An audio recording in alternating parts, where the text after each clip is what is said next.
getting some quiet time on the Camino just to do a video. I posted the promo video for Walk the Cross this year. And I don't know if people know the story of the Walk the Cross, the Clonmacnoise Walk the Cross, and that we did exactly 3 years ago. So this year it'll be the third Walk the Cross. So anyway, we did the men's adoration in Derry, and I met this guy called Anto Crossi. And I said this to Anto at the time. I said, he was a strange character. I said, I didn't really know what to make of him. And he was on to me about Walk the Cross. And I said, yeah, nice idea. I just didn't have the time to do it. And really didn't feel like doing it at all.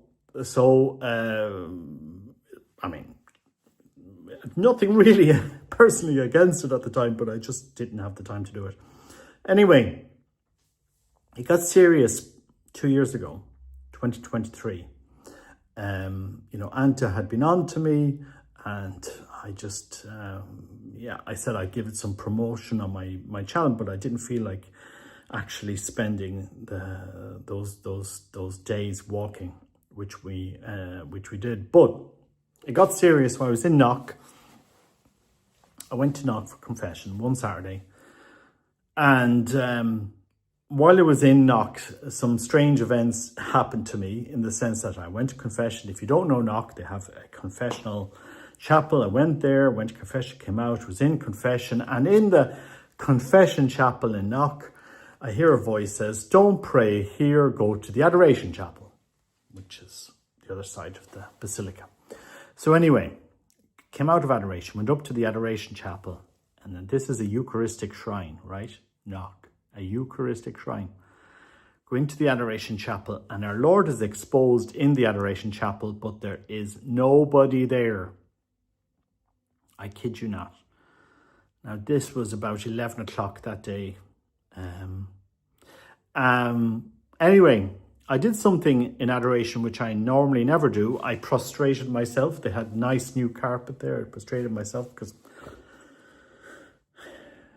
where I felt the call to prostrate myself anyway. So, and as there was nobody there, sometimes you don't like doing these things if other people are there. People think you're holier than them. I don't know, but anyway.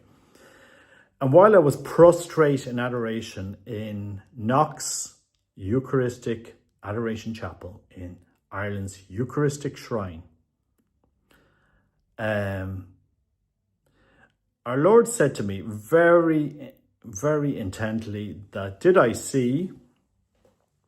And he said, Anto Crossi is going to give you a call after you come out of adoration.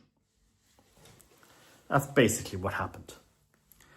Very specific, not wishy-washy notion, very specific something. I said, oh, interesting. And so Anto Crossi is going to give me a call after I come out of adoration. And there's only two ways this thing can go after that. I had the phone in my hand as I came out of adoration, right? I had the phone in my hand. I said, well, look, I've come out of adoration now, so come on, ring phone. Let's see what this is going to happen, because this is something very specific that our Lord has said to me in adoration. So I came out of adoration.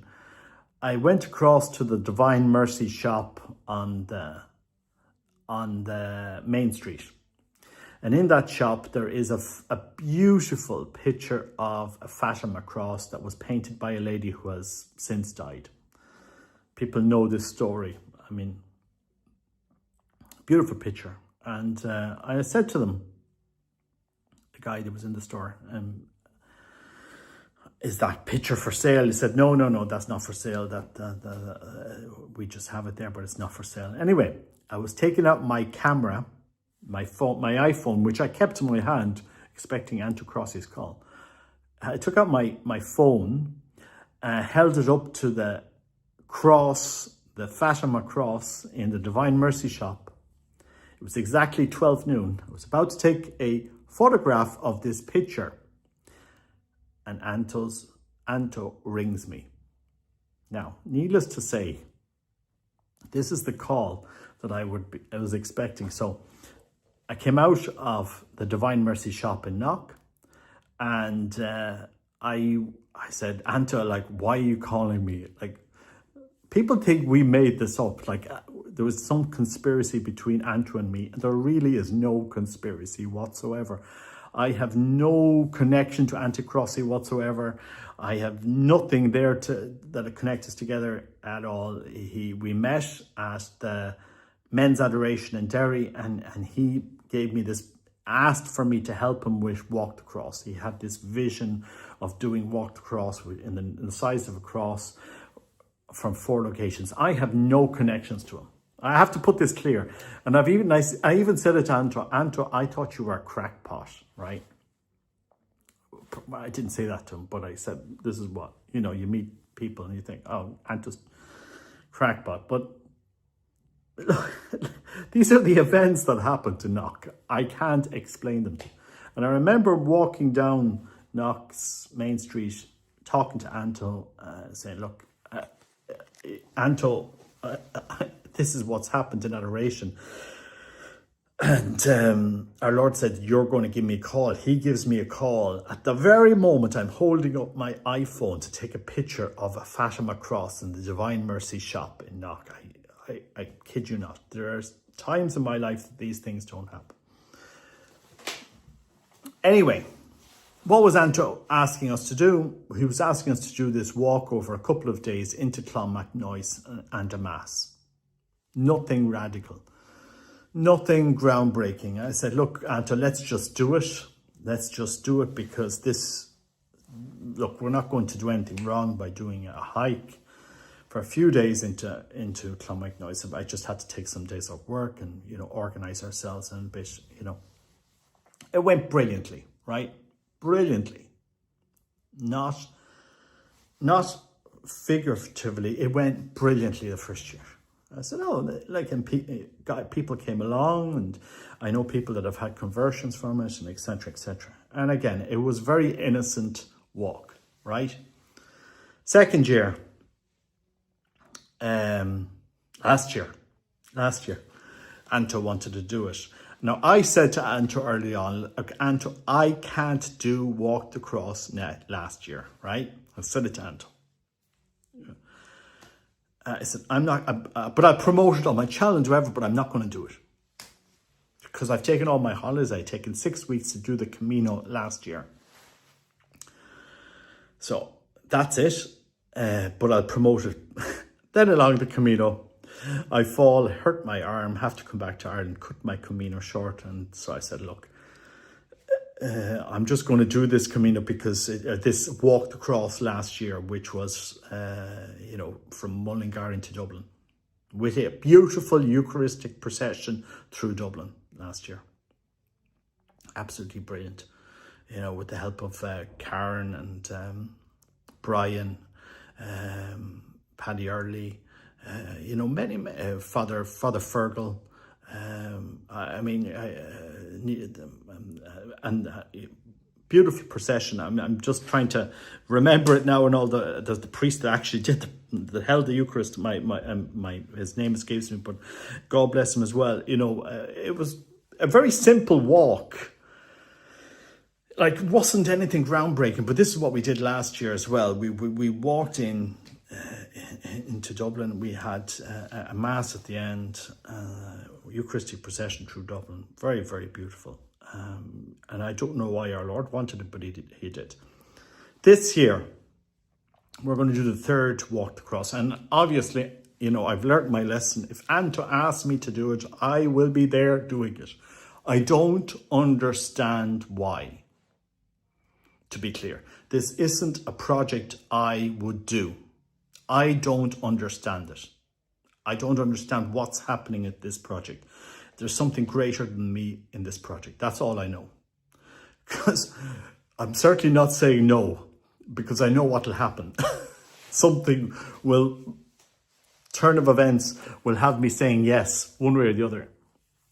So we're going to do it from St. Patrick's Monument. It's the largest statue of St. Patrick into Belfast. And obviously, poor Anto, he has to arrange all the permissions and he has to do all the things. This is in the north. But for anyone who doesn't know where St. Patrick's Monument is, this is a monument. I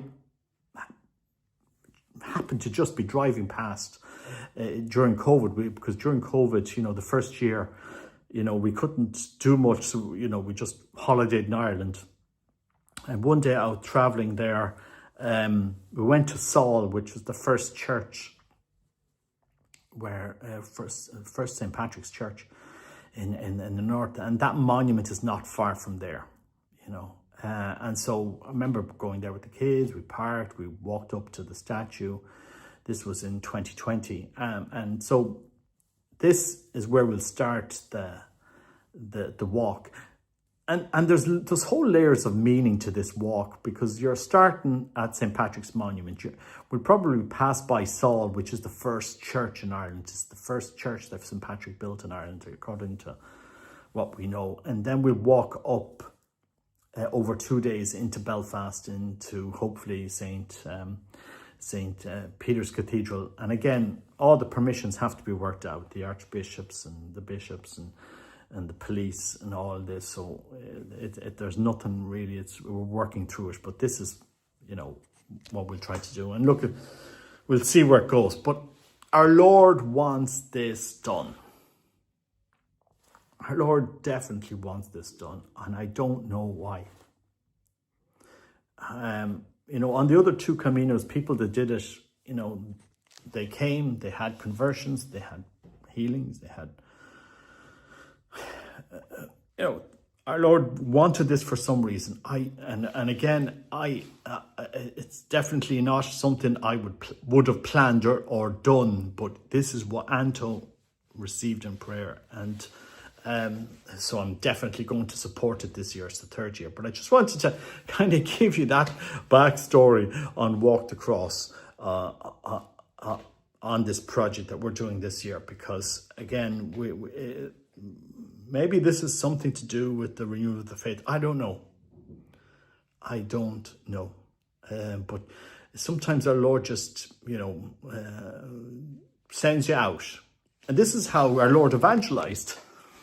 This is how they evangelized. They went from town to town. They walked from town to town. If we think about it, over the 2 years of the 2 walks we've done so far, how many towns we walked through? Because in the first year, we were 4 different groups, north, south, east and west, walking into Clonmacnoise over a couple of days. How many towns we walked into last year, from Mullingar into Dublin. You know, thousands and thousands and thousands of people saw us walk through Dublin last year. Thousands. If you just think the Eucharistic procession on its own in Dublin, how many thousands of people saw us?